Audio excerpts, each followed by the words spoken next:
Orcas, or killer whales, are intelligent, beautiful, and dominant, and even though we once saw them as creatures that needed our support, it does seem as though orcas are now being framed as the bad guys for how they act towards us and other marine life. And in the last few years, since 2020, stories have come out that seem to prove this. We now know they don't just hunt animals to eat. And there's one pretty gruesome story of a pod of orcas taking turns to attack a leopard seal, and they even let their young have a go, only to swim away, leaving it half dead, which seems cruel, until we think of it as them teaching their children how to hunt.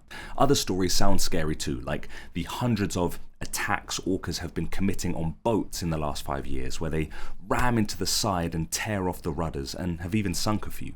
However, these attacks on boats are thought to just be playful and curious behavior, because there has only been one attack on a person by an orca in the wild, ever.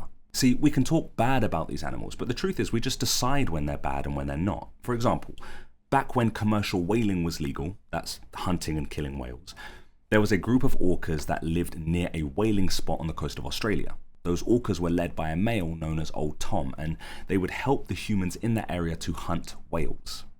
The orcas would herd the whales into a small bay, making them easier targets for the whalers.